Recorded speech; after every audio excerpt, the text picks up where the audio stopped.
Alright, hello everyone, it's me again. Now this timing might be a little surprising for you. I actually didn't plan to do a live stream like now because it's a work night and I'm working tomorrow morning. But there's something on my mind which I thought I'd wrap up as an archery reflection live stream. So here we are again. I am again partially visible, and tonight's archery juice is, I guess, lime cordial, or Inui juice for those who are Prince of Tennis fans. How are we all tonight?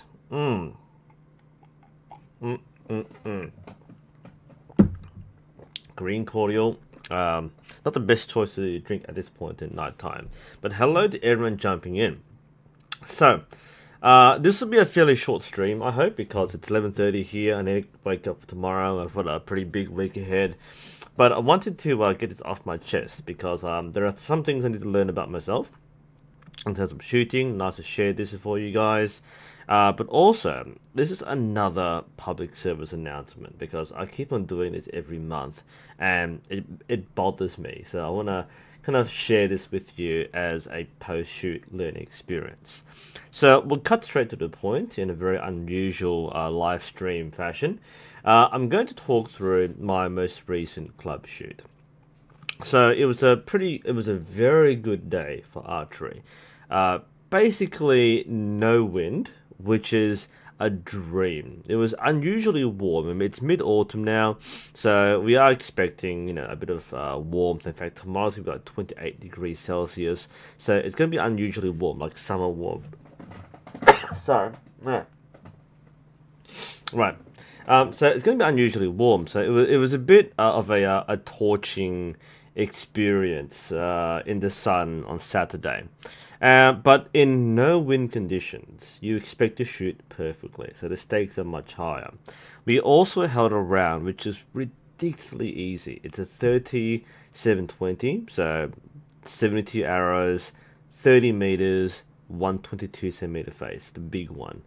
This is the dead easy round. Like, it's so easy. I don't think it counts as an official round anywhere. It's an Australian round which we created mostly for juniors, which makes sense. We want more juniors to participate. So because most people at the club are fairly new and don't have the confidence to shoot long distance, then we made this round and we all chose to shoot it. I wanted to shoot this because I normally benchmark at 30 meters. That's kind of where I count my progress. So shooting at 30 meters is kind of like a home territory, but also my bugbear. I feel I shoot better at 14 and 50 than do at 30 because of the way I have to angle my hips and my shoulders. So I'm a little uncomfortable, but it should be an easy round on a big face. So expectations are high. Very easy round. It's a perfect day. Great temperature. No wind. You expect for an Olympic recurve shooter at that bigger face, at that distance, anything less than 55 per end is sorely disappointing. 50 plus is always a good thing, but anything less than 55 per end out of 60 is going to basically chop you down. And I started really well. In the first practice end, I got all gold. It was like 10s and 9s. And I've never had all gold before. Unfortunately, it didn't count because it was a practice end, not a real round. So that didn't count. That's okay. I didn't care about that.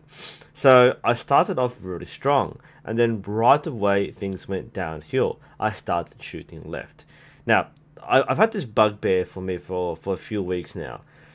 I'm pretty sure my sights are dead on. I'm pretty sure that I'm tuned and the arrows do come out straight. Yet for the last couple of weeks, something feels wrong about my string picture or my alignment or something because I keep flinging it to the left. I don't think the arrows are floating left. I think I'm just aiming the wrong spot. And that was my dilemma for the whole day. It was, do I trust my sight or do I trust my form? Do I change my form to get the arrows to where the sight is pointing, or do I just aim off to the right and therefore just shoot the way I normally do? And in practice, you basically have to respond to your sight. If your sight is hitting gold but you're off here, you can't change it, then you aim off. You can't change your form on the day. If you warm up in a certain way and you just happen to shoot a certain way on that day, it's too subconscious for you to do anything about it, especially when you start scoring. So I thought, you know what, the first half of the round, I thought I'd try and guess my sight, or second guess my sight, but in the second half, I decided to trust the sight, aim off, and just hit gold. And you'll see in the scorecard what happened. So this is a 30-meter round. I couldn't move my sight. It was as far out as it could go, and I probably should have, but I couldn't move it any further than that. That's why it was a dilemma. Normally, I just moved the sight, but I couldn't do it this time around. So this is what I had on the day. It was very, very disappointing, but that isn't the moral of the story. So this is my round for the day. So you can see at 30 meters on the big face, this should be all golds. There's no reason why there should be any red here, let alone blue. So these were excellent groupings that were low and left. So I changed the elevation, but they were all still left. And the scattering here was basically, I wasn't sure which horizontal part to aim for. Did I aim for gold and float left, or do I go for like the 3 o'clock side and float towards the middle? So the first half of the round, I was floating left. Then I decided, you know what, let's just shoot to the right and just get it over and done with. And I was doing pretty well, especially this end here. That was a very nice XXXX. So I picked it up. This was okay, but 30 meters on a big face, this should be all gold, or every single shot should have been a gold. Those are the standards and the expectations. So yeah, I was kind of disappointed there, kind of. I was pleased to see that I could still shoot fine. I just didn't feel I had control of the day. Like, I didn't feel like I had warmed up properly or controlled the shot process. I mean, that XXXX was just beautiful. That, to me, was what made me happy for the day. I thought the one end where I get like all X's or all 10s, that would be that sign that I've done it right. And I got that. I was pretty satisfied. The score, disappointing. That's okay. Next week we'll come back. We'll shoot it again. I'll see progress. I'm just kind of a little sore because I always look forward to these rounds, because we used to rarely run these rounds. It took till this year when the club stabilized and people started coming back, and you know, we have more push to shoot regular rounds. It used to be like once every 4 months or something. Now we're doing it once a week. So the intensity is picking up and more people want to stay back and shoot. That's always a good thing. My training routine hasn't caught up yet, so that's why I'm not in the zone. I'm making progress, but I'm not quite in the zone where I'm making leaps and bounds. That's okay. I didn't expect to do super well, but I thought I actually maintained my rating, which I didn't. It was below average. So I know why it happened. I'm not disappointed in that sense where I didn't make any progress. But yeah, a little disappointed in just like not performing to a higher score. But next time, hopefully, I'll get those problems fixed out, get my alignment issue fixed up, and then we'll start shooting golds again. I'm not too interested in shooting a long distance round. We had a 70-meter round planned, which we no one bothered because no one could shoot 70 meters, probably except for me and one other. But we went 30 meters just for fun. And it was kind of stressful in my mind because I thought I'd do a bit better. But apart from that, I felt okay. But that isn't the moral for today's live stream. So today's live stream, as you can see by the title, is another draw weight PSA. And this concerns me as a coach more so than an archer. So this is my dilemma, and just hear me out on this one, because there are a couple of things like conflicting in my mind here. So if you want to bother listening with students, it was your stance. I'm not sure I get that reference there, Hedgehog. But anyway, so this is the dilemma I have. So let's call this a tale of two archers. So I've got two junior archers under my wing, and they're both, one's about 15, one's about 18. And I know, here's the story. So the first archer, the younger one, he came to the club and did our come and try program for months. Like, he stuck it out for months before he got a bow. We thought he'd get a bow much sooner, but he took his time, took his sweet time, was waiting for a particular bow, and then he finally got a different one, and he came back like 4 months later or something. He took his sweet time. I was kind of worried. I thought he was really good. He was ready to move up sooner rather than later, but it took quite a while to get there. So he eventually did get his bow. He bought a 26-pound bow, which for 15-year-old is quite decent, and he's working up towards it. So he started a little shaky, but I've taught him how to do SPTs. He's been doing it every couple of days, hopefully. People always lie about this sort of thing and hide it, but he's going okay. So he's making progress. He's starting to use a clicker, then removed it. That's okay. He's making choices which he thinks are the right thing, and he wants to get comfortable before he chooses more advanced equipment. That's fine. He's having a good time. He's shooting quite well. He's grouping at 20 meters and for someone that's only using his bow for 1 month, getting good groupings at 20 meters plus is pretty impressive. And I think the way he's going, he might be a contender for a state team, possibly a national team. I have that much faith in him, that he has the right mindset, mentality, and attitude for a teenager to succeed in archery. That's our first example. The second person, our 18-year-old, is a much different story. So he came to our club a few months ago, not to train with us and I'll come and try, but to shoot. So he kind of already had his bow, and he's come in and he wants to use the range to shoot, to practice, I guess. And, as a policy, we make people go through our come and try. So he's had a few shots in the elbows, but he's mostly floating around with his own gear. He had a wooden recurve, typical beginner bow. And then he eventually did buy his new gear. He bought himself a new win bow. Bloody fantastic, actually. He bought the AXT. And I haven't seen the AXT yet. It's a CXT, but aluminium version, the newer version. And a lot of champions shoot this bow, so nice to see it hold it. Cold metal bow, but it has its good feel. But here's the thing. So he's chosen a fairly good bow, but at the same time, he's kind of not consulted what he bought with us. See, our first student, the younger one, he made sure that he ran every single thing past me first. He didn't have to. I wasn't going to bully him and say, like, you should get a win and win. No, he bought his own gear.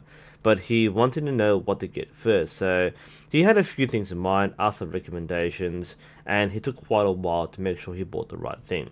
And in the end, he got something which was just right for him. The arrows, the bow, the limbs, the draw weight, just right. Our second student, instead of consulting, he's gone off on his own and decided to buy what he thinks was best. And there was some early warning signs that I thought something wasn't quite right here. But those aren't important. In this case, what he did was he bought a 30-pound bow. Now, for an 18-year-old, a 30-pound bow isn't a bad thing necessarily. There's nothing wrong with a 30-pound bow. A lot of people will buy this to future-proof themselves. So that way, they can have a bow which will last for a while. And that was his rationale. He told me he bought the 30-pound bow because he thought it would last for a long time. The logic is okay. Many adults will go for a 30-pound bow as an economical choice. So you don't have to buy several limbs or several bows. As an 18-year-old, though, 30-pound is going a little hard. It's not impossible, but at the same time, you need to be aware of your capabilities. And this is the message in today's reflection and today's PSA. The point is, a 30-pound bow is a good long-term investment if you can use it to begin with. It will last you a while because, well, it will last you a while if you can use it. And this is the point I'm going to make here.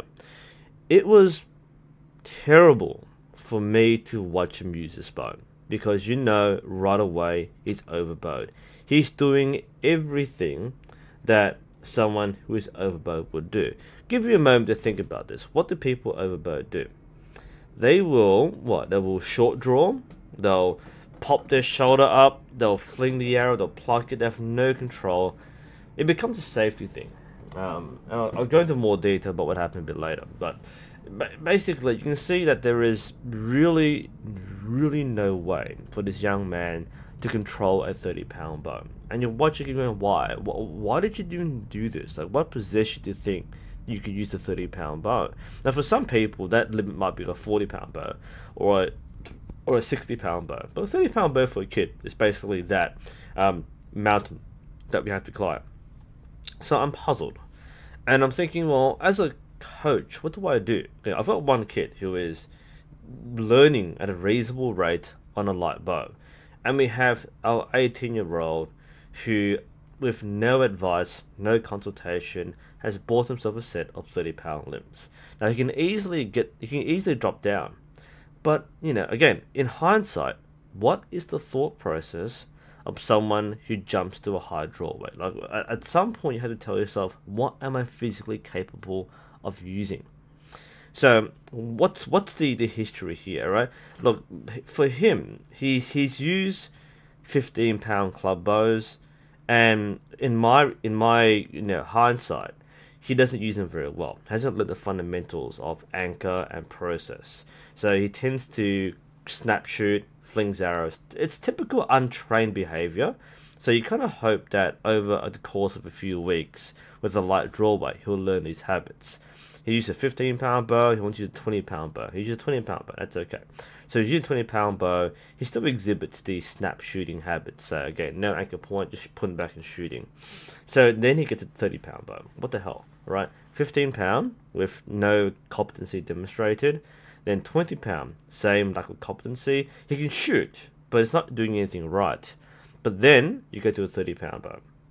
Now, Legendary John makes a point here about the draw weight ego. This isn't someone who is egotistic. In fact, I think it's quite the opposite. I think this is somebody who is more anxious. There's more anxiety behind this decision making instead of ego.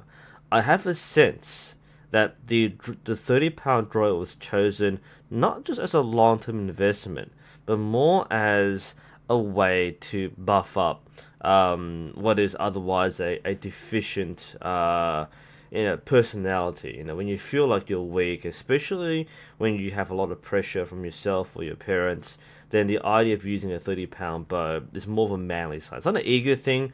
It's kind of like more of a self-confidence thing. And that's why I feel this is an issue here, because my stance is basically I can't train this young man unless he drops his draw weight. One, it's a safety issue, but two, I can just see him destroying his shoulders. I'm trying to say it in the nicest possible way, but as it got longer and longer, I became sterner and sterner. I told him to take his time, take a break, only shoot if you feel okay, grab a club bow, which he did do. He grabbed a light club bow and practiced that instead, and left his 30-pound bow. But he keeps on coming back to his 30-pound bow and said, well, no, you're too early for this. And in the nicest possible way, I said, in no uncertain terms, you're about a year too ahead, too soon. You're a year too early. That to me is very painful advice. When you just bought the bow you like, and with IOF limbs, takedown limbs, you can just replace the limbs. But he's spent money on limbs. So when you have this dilemma where I'm telling you you can't use the limbs, but you keep on saying I can, or I want to come back and use it, this is a conflict we have here between coach and student. Now, I haven't adopted him as a student, but it's my job as the senior archer and the coach or instructor to oversee what people do, to give them guidance. And here I'm going, you can't use this for another year. And as a teenager, this is very hard to take on. And that's what I'm worried about with our young man here, because he's jumped from 20-pound to 30-pound, and he hasn't even thought about the repercussions or the consequences of his decision making. And I kept on, scratching my head, going, why? What possessed him? People jump 4 pounds at a time, and that's a pretty big jump. I mean, 2 pounds is ideal, but economically you might go for 4 pounds or 5 pounds at a time, no more than that. You go 6 pounds, or in this case 10 pounds. What are you thinking? This is madness. This is absolute madness. And as a young person, you're just as susceptible, if not more so, to injury than anybody else. And this is what I'm trying to reinforce in today's live stream. And that is another public service reminder for those of you, young or old, who are buying bows or testing bows or going up in draw weight. Take it easy, guys. Your shoulders are no joke, man. Like what you see here, like go to Reddit and look at shoulder injuries, and you see all these anecdotes of people who've gone through shoulder operations, who've been cocky, who thought, oh, I can handle it, and they destroyed their shoulders. And you need to be aware of this. You need to be responsible. And again, as a young person, it's very hard to be accountable for the things that you do. But sometimes, whether it's an ego thing or whether you're making up for a deficiency somewhere else in your life or in your self-perception, you can make bad decisions. You can make, especially in archery, a decision which stops you from doing archery forever. And that's basically what I told our young man. You have to drop this down. Otherwise, you would never do archery again. Just the way he was shooting, the way he was leaning back, putting all the weight on the front shoulder, it was an injury waiting to happen. And I have a responsibility to put a stop to that. Now, beyond that, there were some other issues. I mean, during the round we shot today, as we saw, what happened there was we asked if he wanted to shoot, and he said he wanted to shoot. There was no way he was going to shoot. I mean, 30 meters. Like he'd never used a sight before, so he just got the sight there, and he never shot 30 meters before, so it's all first time. It's okay. I mean, 30 meters isn't a dangerous distance. He was flinging arrows, he was hitting wood, he was missing a target, and you can see this breakdown, this mental breakdown where, as a person, he's kind of jumpy, he's kind of anxious, he's making very snappy decisions, and it kind of matched the personality trait that we saw, where he jumped into buying a bow without considering what he was doing, and the same thing happened with the way he was shooting. So he shot, he didn't know how to use the sight, so he just kind of raised it up there, just flung the arrow, and it would go like way too low. So he would then pull the sight up like 5 inches and then shoot way too high. There's no sense of how to use the sight. So this is a bit of a problem already.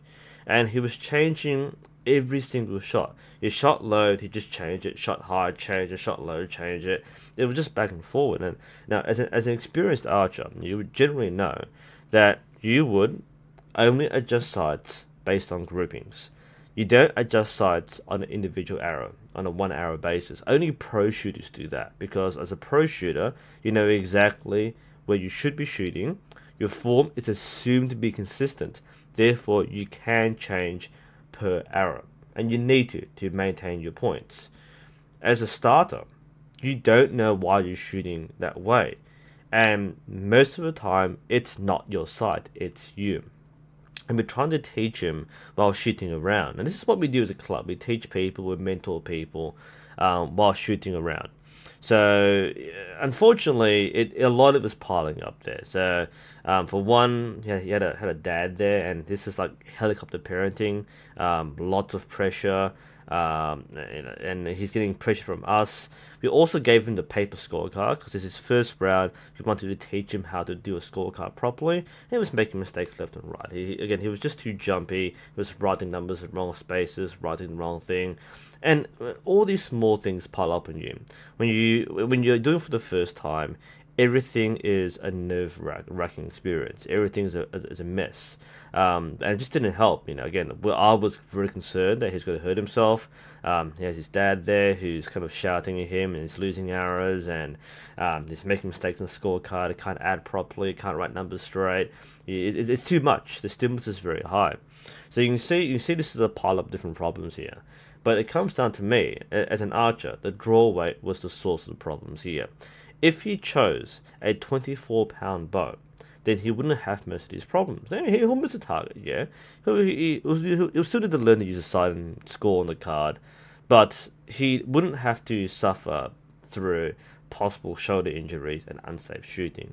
And again, another example of the jumpiness was after his first end, when he basically spread the target, he decided to remove the sight. And he chose to shoot in an open recurve division. So he's using sights, no stabilizer, just a sight. That's okay. So he removes the sight. So now shooting basically bare bow. And it has no plunger, by the way, so he didn't buy that either. He never consulted what he needed, so he's using a Olympic recurve, a very good one with no plunger, no stabilizers, no tab. He's using a really big glove. All these things are just a hodgepodge, a mess. It's a mess. You have all these different you have all these different things have come together because he has consulted and gotten cohesive advice from a single person or people.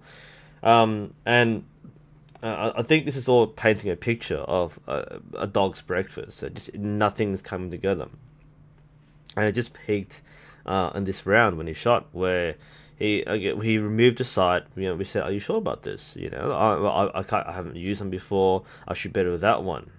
Okay, he didn't. He missed every single arrow. All 6 arrows missed the target. So obviously he couldn't. So it was clear that this wasn't going to last, and I think the worst shot he did, he yanked it back. There's no control, remember, 30-pound bow, no control. He says he's feeling sore. That's obvious. He's been shooting all morning using his technique where it's popping up. He's feeling sore. He can't pull it back. He keeps saying slow down, slow down. It's like speed shooting, almost like Lars Anderson speed, right? It's just like pulling arrow. 30-pound bow rapid fire, like 1 arrow every 3 seconds, is insane.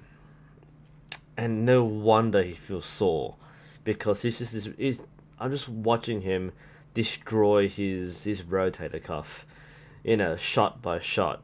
And at what point do I pull rank and say, look, get off the line, stop shooting, you're gonna hurt yourself. We have to respect the archers, where, look, I'm not the boss of the place, not anymore anyway.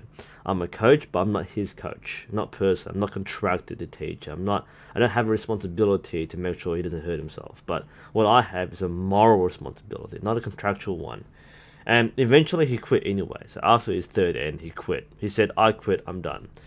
And I guess to me, that was the turning point. Yeah, you're right, John. He's just flinging arrows. He needs basic training. I'll get back a bit later. But his one shot, he just yanked it back. It flew like 5 meters to the left. It was so far off target that it was basically out of bounds on the ground. It just went off the ground. It was scary. It wasn't like dangerous, but it's more like this is somebody who has no self-control anymore. And again, how can we relate this to him in a way which doesn't hurt his feelings, that doesn't make him look like he's a loser or destroy his self-confidence? And look, my objective advice was buy new limbs. Keep your limbs, but don't use them for another year. Buy 26-pound limbs at most. In fact, if it were other him, I'd buy 24-pound limbs. But he wants to have some ego trip than 26-pound limbs. Absolutely. But 30-pound limbs, this was a negative experience, not just for him, but for everyone around him. Again, just the amount of stress he was under from different sources, from us and other people, was quite high. You can see he's starting to go through this anxiety and kind of mental breakdown. And we tried to help him, tried to give him the right advice. But going back to what Legendary John has said in chat there, the big part is basic training. And this is why I told the story of 2 archers. A younger archer who didn't shoot today, but he's been shooting consistently, and he wants to shoot when he can. He's been taking his sweet time. He's been spending months on a light bow for the club, and it's just started 26-pound. He's taking so long, but he's the slow and steady kind of person. He's the tortoise in the tortoise story. And he's just shooting so well right now. He might be shooting better than me at 20 meters. He's really good. He's learning well. And you have this other guy who has skipped all the basic training. When he hasn't come with the right mentality. He doesn't ask for help. He just shoots. So for the past 3 months, he's been flinging arrows. He's made 0 progress. And now jumps to a 30-pound bow. at some point you learn this lesson the hard way, and hopefully those watching this will learn the easy way from the experience of others. But if you're this sort of person, then you need to just watch out. You need to consider this very carefully, because draw weight isn't just a number, all right? Like, it isn't just being about too sore or too hard, because unfortunately our young man here might be the sort of person who thinks it's too sore, therefore needs to toughen up and do it properly. Whereas in reality, he's going to destroy his shoulders. It's going to, rip a tendon or something. So that is my public service announcement. Another reminder, as we always do, to be realistic with your draw weight. To remember that archery is a physical activity. It isn't just a mental activity, but it's a physical one. It does require strength, conditioning, stamina, and exertion and effort. And if you don't have that sort of commitment where you can improve yourself to use a stronger bow, then don't use a stronger bow. Use a lighter bow. Don't be driven to shoot a heavy bow because you want to shoot 30 meters. You can get a 25-pound bow and shoot 50 meters. You might have to aim at a ridiculous angle and put your sight on backwards, but you can still shoot 50 meters with a 25-pound bow. Distance should not be an excuse to shoot long distance. And he said that. He said, "Oh, my arrows always bounce out, or my arrows can't, reach that distance." No, they can. But you need to learn the basics. You need to learn to shoot well. Arrows bounce out, that's okay. We'll grab a different target. We'll get a foam target so it'll stick in. It's a problem with light bows. That's okay. But, don't let yourself be driven by the urge to shoot high poundages because you want to shoot long distance. You have to learn basics first. And you can't learn basics when you can't control the bow. And this is what I told him in no uncertain terms. We tried to teach him basic form on a 30-pound bow, which you couldn't draw more than this far. It was impossible. So we stopped and didn't teach him. But with no guidance, I was just afraid that he'll just keep doing the same thing. And again, this is just that. Again, this might be an ego thing, or it might be an anxiety thing. When you tell somebody you can't use the bow, they'll use it. Okay. So I guess I don't want to ramble too on. I'll be going in circles about this, but that's my reflection for tonight. I didn't plan to do this, hence why there's no announcement. But that's essentially the lesson learned. For me personally, I'm a little disappointed in my performance, but I learned a few things. I still feel pretty content with the way I shot. I had a couple of really good ends, and I need to do better next time. Get my alignment issue fixed out. Get my sight trusted. My sight works fine, but my alignment feels weird, or my release feels weird. And I start to experiment with different ways of gripping the bow and releasing to make sure I wasn't doing anything weird. So it was an experimental round. I didn't score very well. That's okay. I've said that now. I move on from that. It's okay. But the bigger lesson is for those of us who are, still confused about draw weight, and we're in that place where we want to use a 30-pound bow or 40-pound bow. You've got to be realistic, guys, okay? Your shoulders are vulnerable. It's very easy to damage them. Archery is a safe sport. Not many people get injured in archery, but as more people do archery, as more people pick it up, and they want to choose a draw weight which is affordable, they don't spend too much money later on, or they want to fulfill a certain desire to be strong or manly, you've got to be realistic with your draw weight. And whether you're young or old, you need to be real. And at the moment, in our club, we have two opposite ends of the spectrum. They both have the same problem. We have a very young man who has chosen to shoot a 30-pound bow, and he can't handle it, and it's going to risk injury. We also have a much older gentleman who is 70 plus, who is shooting a 35-pound bow, which he can't handle either, and he doesn't want to let it go, because the bow is a classic bow from the 1950s. Very vintage bow. And he doesn't want to change. Hopefully we can convince both these individuals to think about what they're doing, about their well-being, their health, their shoulders and injuries, and hopefully they can see the light, take it easy, shoot a lighter draw weight, enjoy archery again. Because if you're just flinging arrows and you're sore, you're not doing it right. Soreness comes from doing it right. Pain, the whole idea of no pain, no gain, is when you do it right, your muscles have the right sort of soreness. You have You know, you have the DOMS, you know, you have the delayed onset muscular soreness. That's normal. But you don't have soreness because you are wrecking yourself. That is something you need to be careful of. So, yeah, that's my reflection. Sorry for the rant, guys, but just want to get off my chest. I just want to tell somebody. Luckily, this doesn't happen often. But when it does, you feel, again, as a coach, and for those who do instructing or coaching, you kind of feel this sometimes. You want people to listen to you, but sometimes they don't. And understandably, not every coach gives the best advice all the time. Some coaches, you know, really do have, I guess I'm saying the ego problem or attitude problem, but like they kind of force things to do it their way. And if you don't want to do it their way, understandably, there might lead to some conflict. But I'll say this, sometimes we're right, and we know we're right.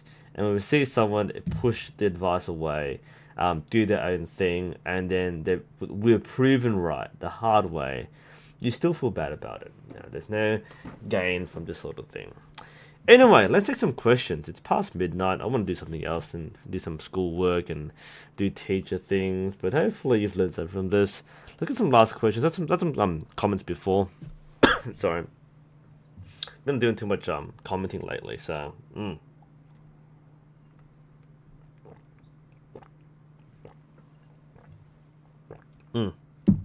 Okay.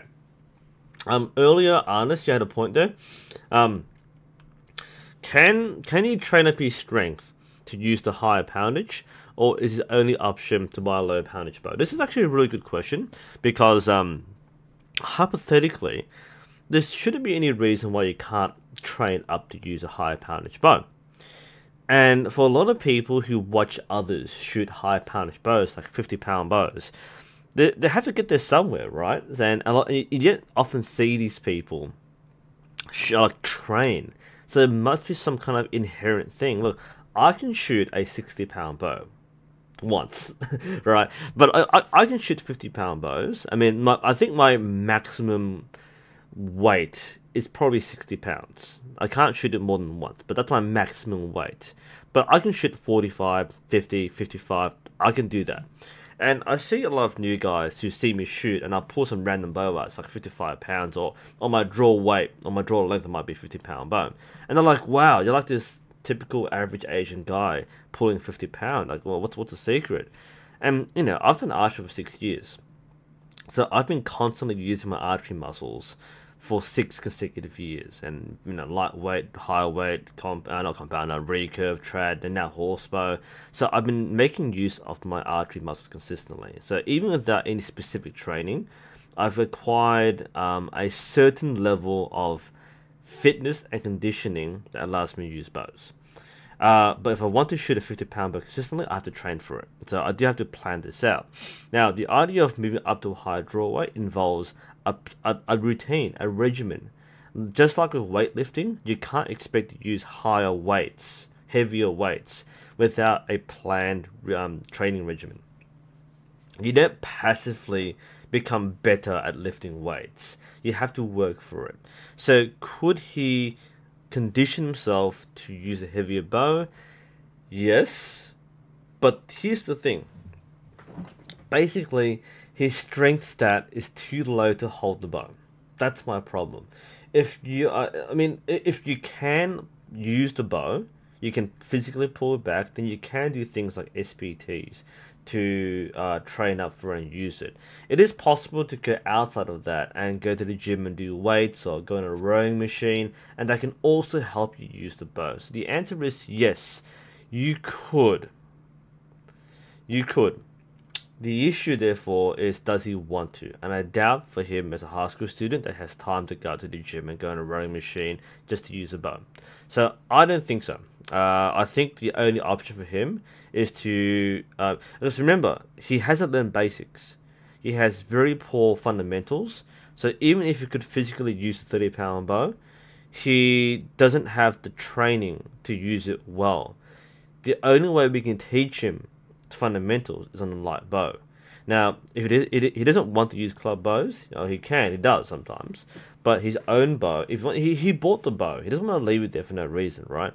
So if you want to use his bow, you need to buy lighter limbs. He doesn't have a choice. At least for me as a coach, I'm not giving him a choice of you can use 30 pounds. If he wants to learn from me, and this is his choice, I'm not going to force him to learn from me.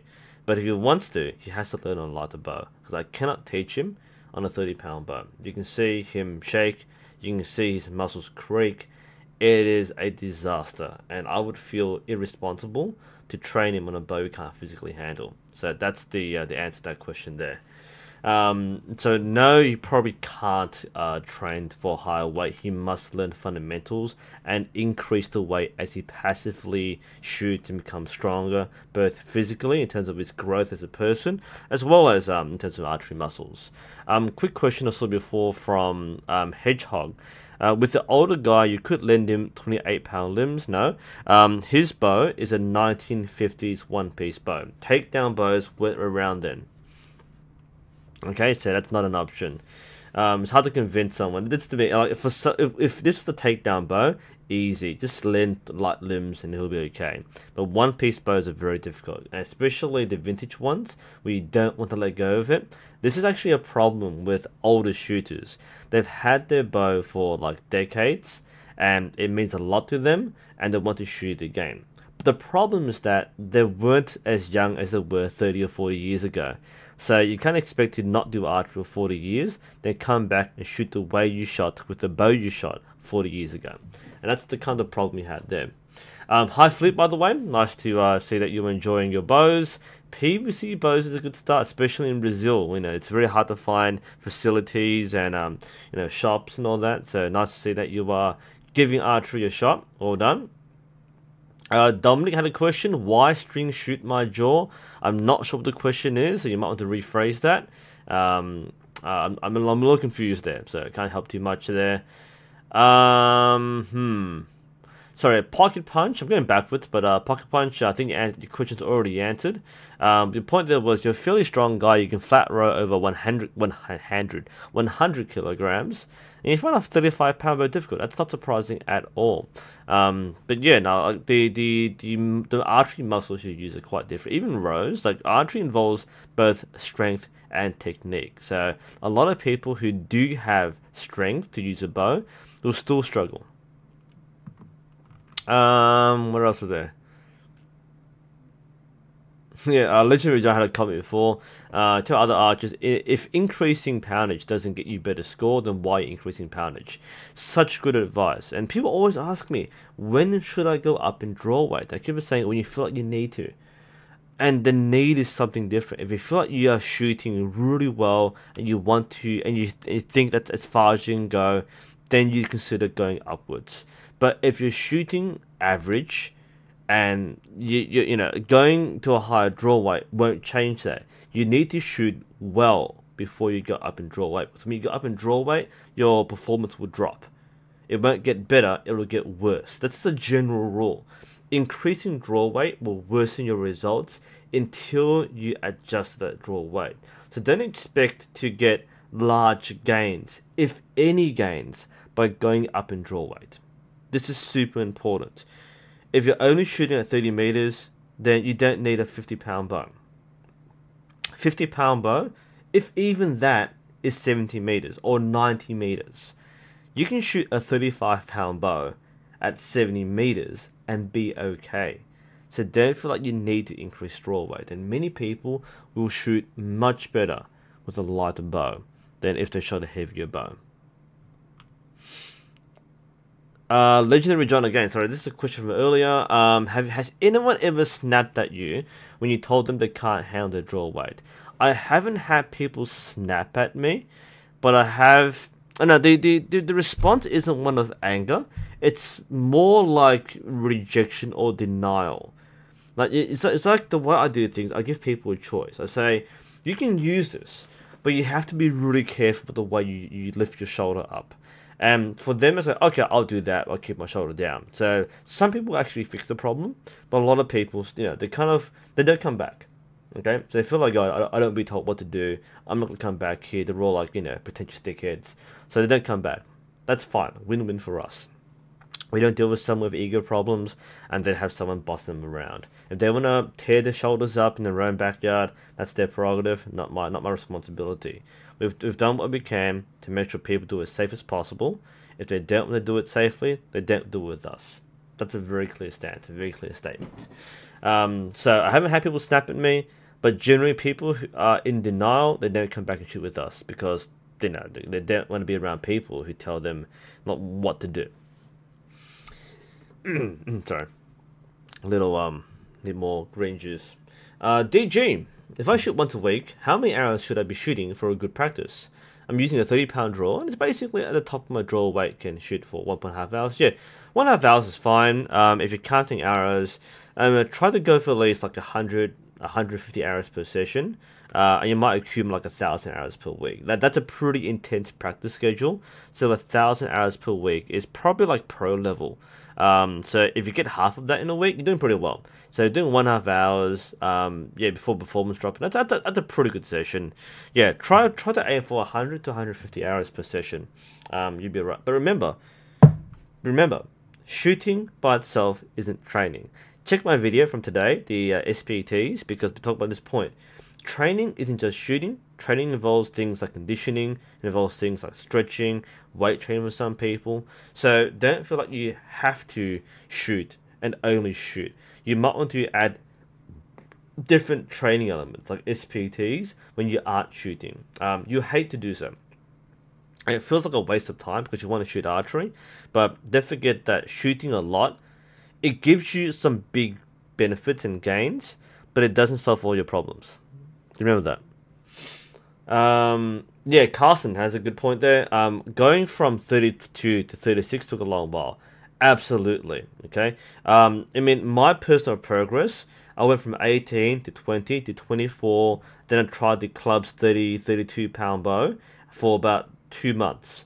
Then I bought my 34-pound bow. And I went, that's okay, I can do that. It was a bit heavy for me, but I adjusted in about a month. I was really good with it. I was very good with a 34-pound bow. And then after 8 months, I made the jump to 40-pound. A 6-pound jump is really a good idea. And it wasn't a good idea.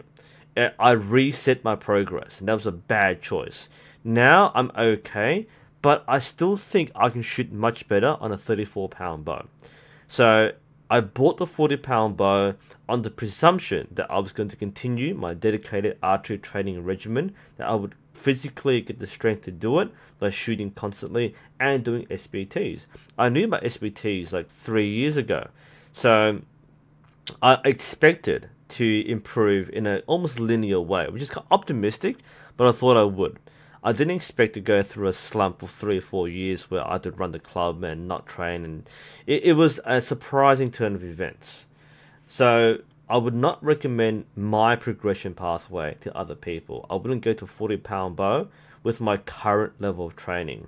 I bought the 40-pound limbs on an expected level of training, which I didn't fulfill. And for that reason, my performance on a 40-pound bow is below par.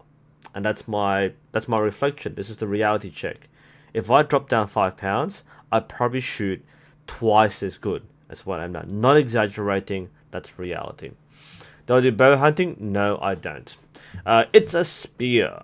I'm struggling with holding my anchor at certain poundage. How much would you recommend I drop the poundage? I'm thinking of dropping 4 pounds. You're at 32 to 28. Training, in terms of learning the basics, the lower the better.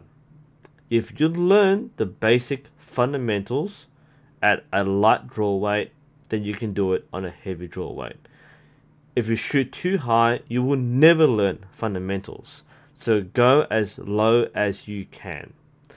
This isn't an ego thing, and you have to separate shooting for points versus learning form. These are separate things. Sure, a 24-pound bow might not perform as well at 50 meters, but you shouldn't be shooting at 50 meters unless the fundamentals are there. So my recommendation, where possible, is go as low as you can. Learn on a 15-pound kid's bow if you have to, but learn fundamentals on a light bow. If you can, basically train strength separately from technique. They don't have to do the same thing. This is the mistake a lot of people make with draw weights. is that they try to learn the technique. They improve their technique at the same time they try to improve their strength. But you can't do both at the same time. You need to learn proper form before you increase weight. These things don't go hand in hand. So as you get stronger from doing archery, either by constant practicing or frequent shooting or doing SBTs, then you will find that you will have more control over a higher draw weight, and the fundamentals you learn on a light draw weight will apply just as easily to a higher draw weight. But if you don't do strength training and you try to start too high and try to be too refined on a heavy bow, it won't work for you. So to answer your question, Spear, as low as you can, because there's no gain from shooting a higher draw weight. I don't care if you're a hunter or a field shooter, you want a 50-pound bow. If you want to learn archery, you've got to start from the basics. Okay, Brolandi from Indonesia. What is the clearest sign of an archer shooting bows that are too heavy? A good question. I did answer it briefly before. The most obvious signs of overbowing is basically the inability to draw it back. Physically, I'm going to put my glass away, I'll knock it over.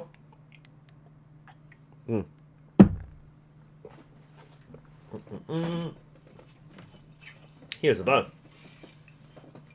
So, what are some obvious signs? Firstly, physically, you can't pull it back. That's one thing. If you physically can't pull it back, like more than this, hell, you are way overbowed. You cannot do this. And therefore, what people do, they will do really silly things in their body to make this work. In fact, I have a funny story. Back when before I did archery and I was looking at buying a bow, one of the bows was a Martin Jaguar. That was kind of like a cool looking bow back then. There was a video that we watched. I'll try and find it again because we watched a review of the Martin Jaguar, and I don't think it's around anymore. I think it's gone. But the guy using it was atrocious. It was the most viewed videos on Martin Jaguar, and it was just sheer crap. It was unbelievably bad. Is this still here? I don't think it is, because it was a very old video. But watching this guy shoot with a Martin Jaguar was so sad because he was doing absolutely stupid things. I cannot see it right now. I'll do another search, Martin Jaguar review. I don't think it's such an old video, it's probably gone. Just checking the thumbnails. Nah, I can't see him.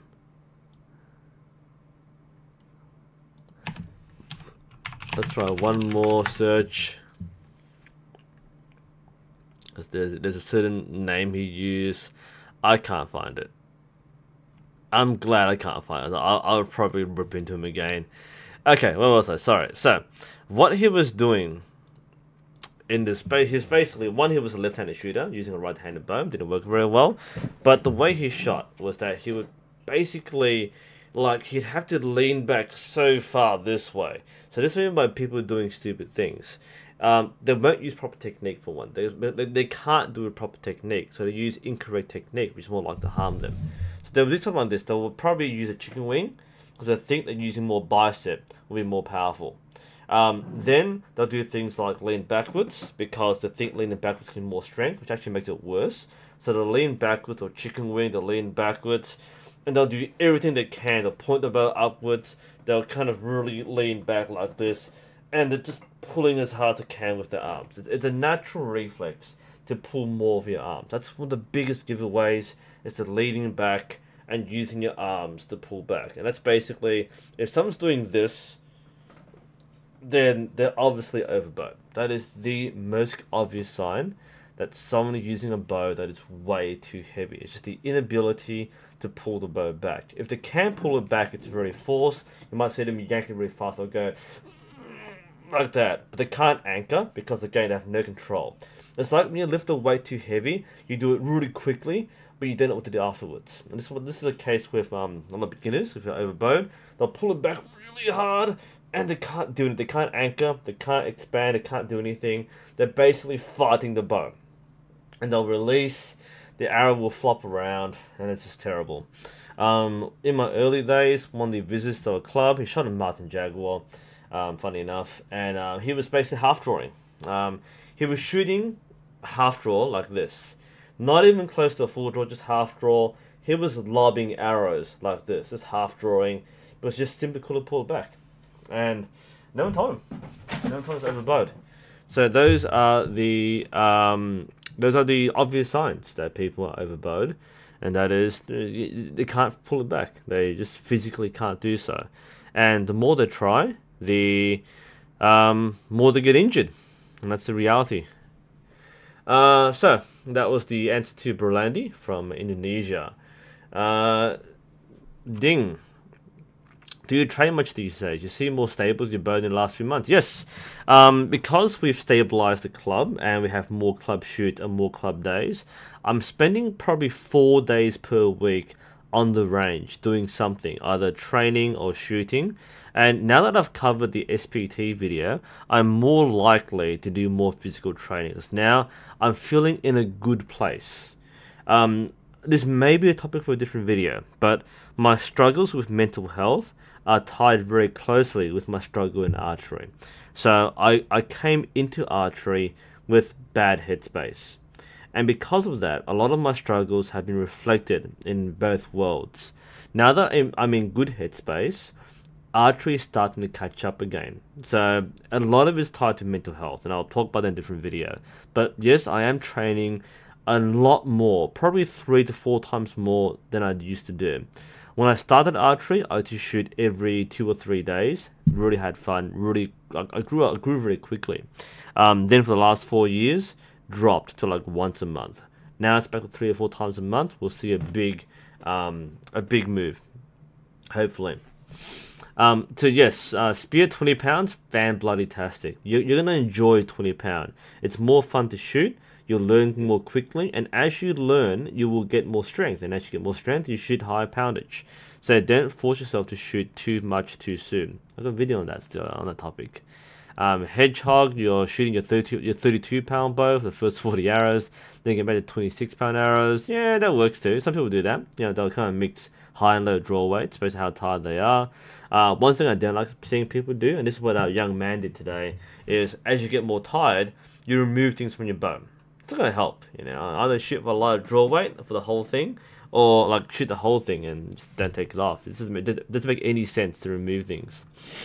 Honest, does thumb draw use different muscles from Mediterranean draw? No, it doesn't. In your hand, yeah, I guess, but archery styles are 95% the same. Whether you shoot Manchu style archery or Olympic style archery, you're doing the same thing. If you don't believe me, ask Justin Ma. He wrote, The Way of Archery alongside GTN, and in his seminar, he basically said that Olympic archers are doing exactly what Gao Ying said.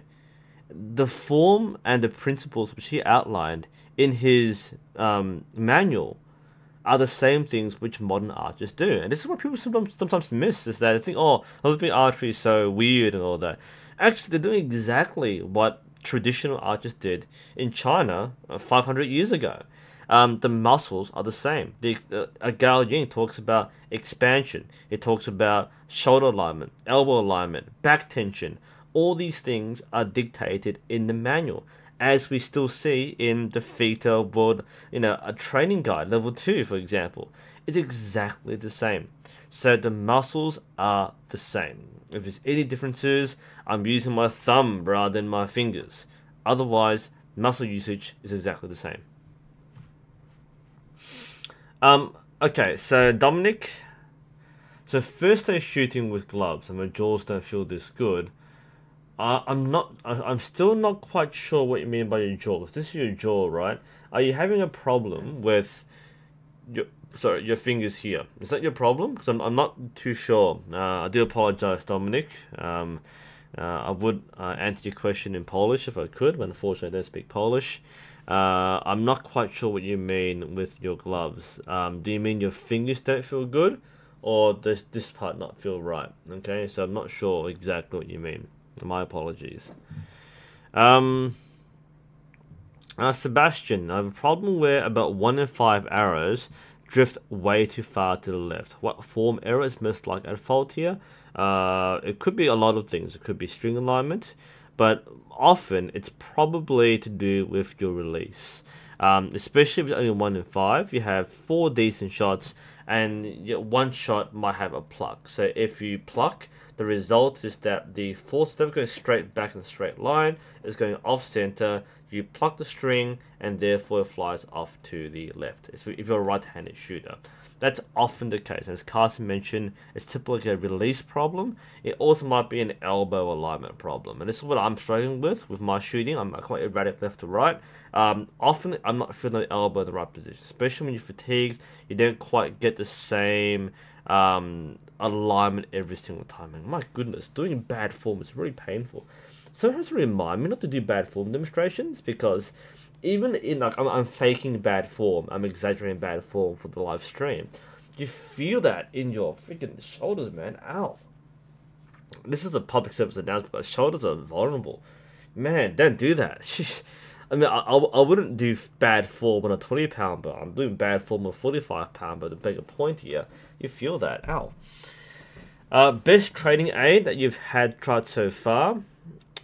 Oh, that's a good question. I've got quite a few. I've got things like the I've got like all the stretching bands and the Astra shot trainer and all that. More stretching bands. In my opinion, the best training aid I've had would be the paracord back tension trainer. If you see my back tension video, I have this I'll show it to you, because you can't buy this as far as I know, but you can make it yourself. But I really like this tool, because I give this tool to everybody at my club to use, and they learn so much from this. Oops. I looked at back tension, and I get all these reports. So let me show you this tool very quickly. So I haven't used it myself a lot, but this was such an important tool back in the day when I started using it. It was this tool. Oh man, my frame rate back then was terrible. So this thing that I used was this one. That tool is basically Velcro and paracord with the grip here. That is my favorite training tool. I don't use it anymore, but I still have it. I got 2 of these from I think Mark Shields, who sent it to me from Georgia. He's working for the NASP program. Again, I'm not sure if you can still buy it. I'll put a link here, because back then he was working on this. He's trying to sell it. The site might be down, in fact.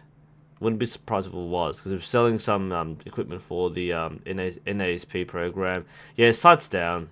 Oh wow, the site's up, but they've changed the. Oh, there it is.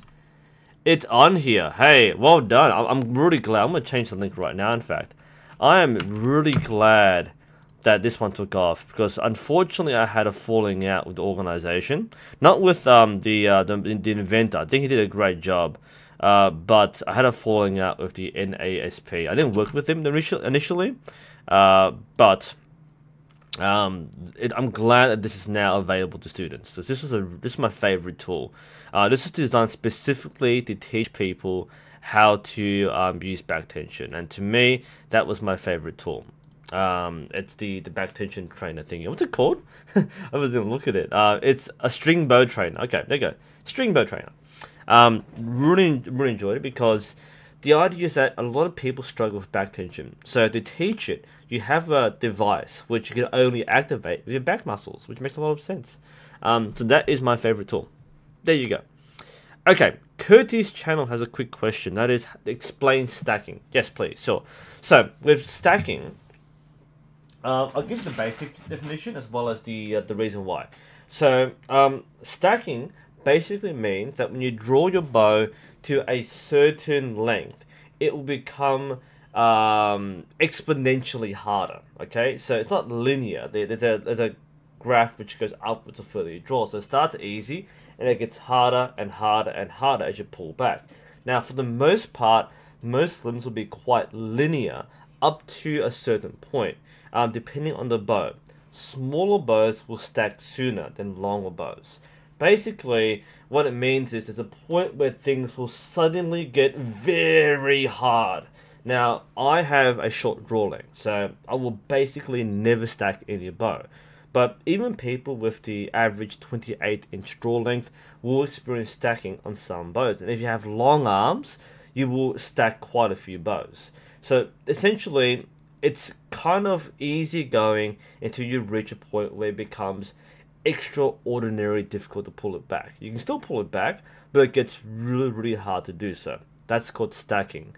Why does it happen? Effectively, for the most part, the bow gives you a mechanical advantage up to a certain point. So the way the bows work, long bows give you an early advantage. It's much smoother to draw a long bow. Recurves are a little hard to draw at the beginning, but they're easy towards the end here. But with the tips, basically when you draw far enough, the limbs will basically bend to a point where you're pulling sideways more than you are kind of down. So up to here, the limbs are being pulled down and up respectively. You pull back far enough, that force is no longer efficient. So you're basically nearly pulling the string off the limb tips if you go any further than that. So you no longer have a mechanical advantage in terms of physics. So that means that you are basically having diminishing returns. So you are pulling back, you're applying more horizontal force than vertical, so you're not pulling the limbs any further back, you're basically bending it further and you're not gaining as much. So it becomes a lot harder to pull it back past a certain point. So the basic definition of stacking is that you are feeling a point where it becomes much harder to draw further back. This is more evident in short bows because short bows have shorter limbs, they'll angle sooner in your draw and therefore you stack sooner. That's why people with long arms should avoid shorter bows. It's not about damaging the bow, although trad bows can be damaged, but more so that certain bows will stack and make it very hard to use if you have a long draw length. That's what stacking is. For why it happens, mechanically you're pulling further back than the limbs are meant to, so they're inefficiently working. That's why it becomes much harder. Whew. Right. That was the question there. Nice question there, Curty.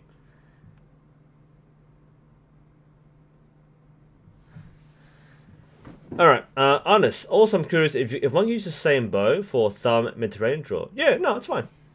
No, it's fine.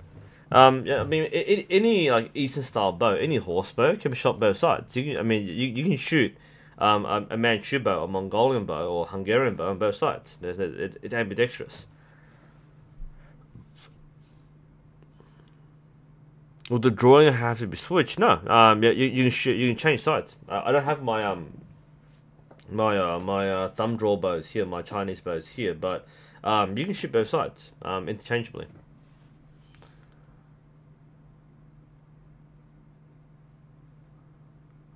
Sebastian's roughly right about there, yeah.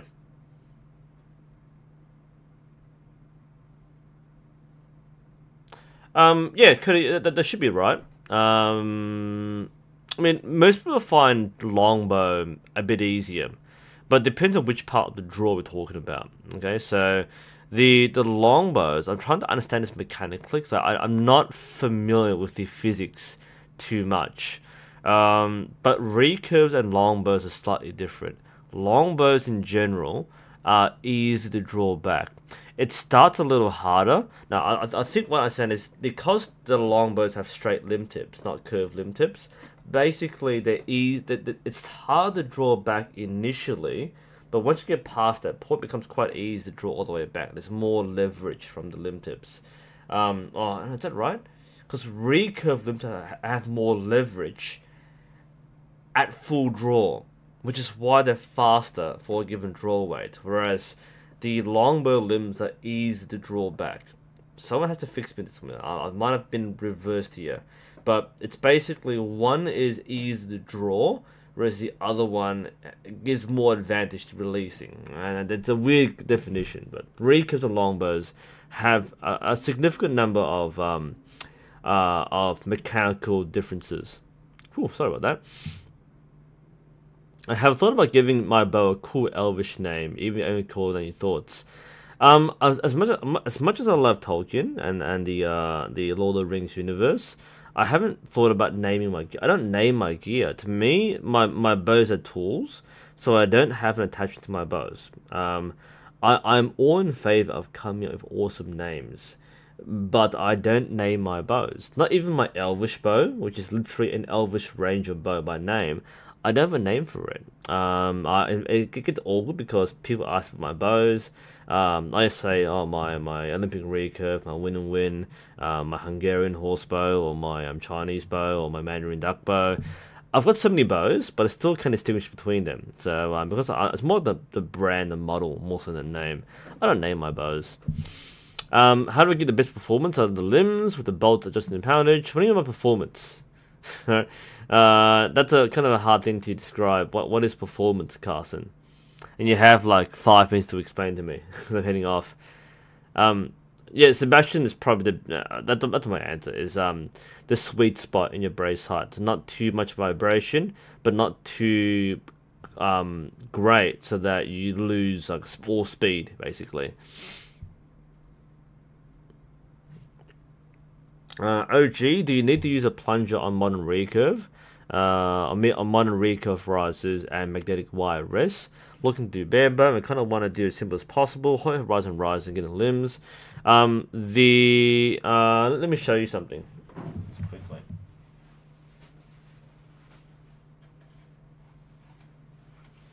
So if you're using something like this kind of rest with the wire rest, the answer is yes. You're meant to use this with a plunger. The reason is there is nothing on this rest which provides any buffering for the arrow. The point of the plunger is that it's meant to make it easy to tune any given shaft.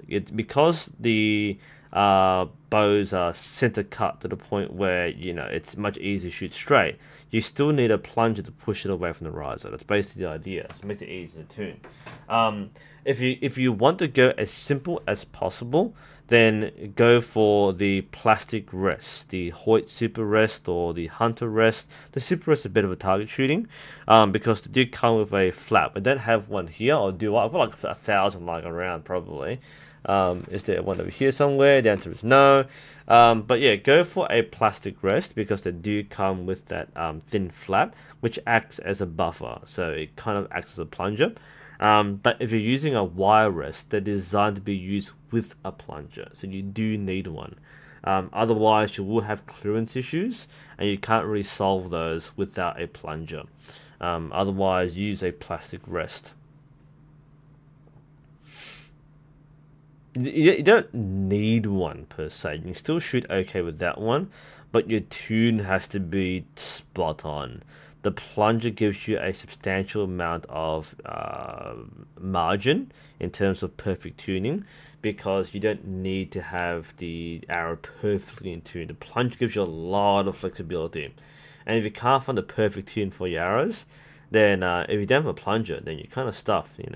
With the plunger, you can adjust the tension or the length and distance, or the direction of the arrow if you're angling slightly outwards, and that means that there'll be better clearance. If you don't tune it correctly and you have no plunger, basically the back of the arrow will hit the riser, and you can't do anything about that. A good example of this is my toe point R2 review when I was shooting the arrows that were made for £40. No, they were made for £25 from the 32-pound version, and they were like smacking the back of the riser and flinging off to the right. That is not nice. So you might have that issue if you have incorrectly spined arrows, or more like arrows which aren't perfectly spined for your bow. Plungers help a lot. Any string making and chill streams coming out? At the moment, no, because I've made all the club bows and strings. There is one more bow which I haven't done, but I'm doing it on the club jig, not my jig. So I have no plans for making more strings. I did mention I might do a live stream for charity, but I don't know. I need someone to organize it for me. I don't have time to organize a charity stream. So at the moment, no, because there's no need to make strings at the moment. Mine's fine. I'm not making any more. I'm not selling any. So for the time being, no more live streams for strings and chill. Hope to help. That's fine, DG. You're welcome. Hopefully you found that to be useful and clear enough. Alright, last questions. And then we'll head off. Haven't planned my lessons yet, so I'll think about doing that in the next like 15 minutes. Whew. Working hard here. I hope so. Hopefully that the SBT video is helpful to most people.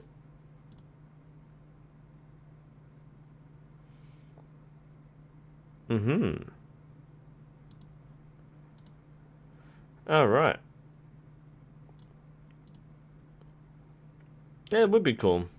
But yeah, making them is a lot of effort, and selling them is, you know, it's for a good cause. But yeah, it's just the effort required to make them for one person is a lot. I mean, like, I guess it's somebody like Grizzly Jim can do it because it's his business. As for me, I'm just a guy with art as a hobby. He has time to do all this. I mean, I'm surprised I have time to do this live stream in the first place. So he knew this, right? Anyway, I reckon we will very shortly end it because Nibelung has asked the question: thoughts on a 45-pound Samick Sage? What kind of thoughts?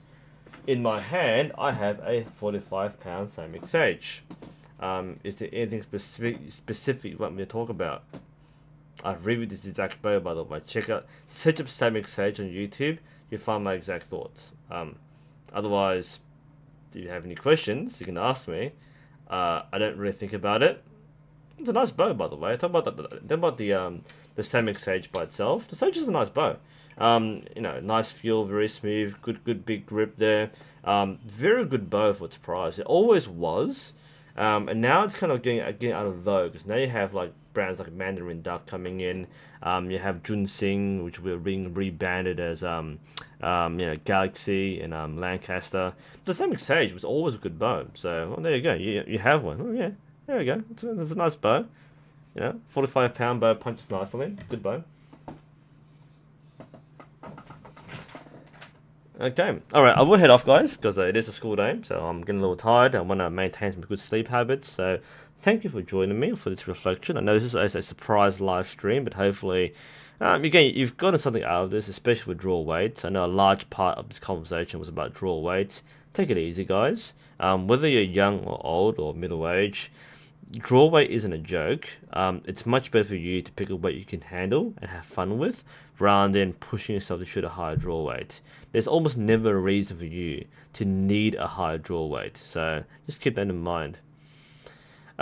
Anyway, thank you all for watching. This is NUSensei. I hope you have a nice evening or night or day wherever you are.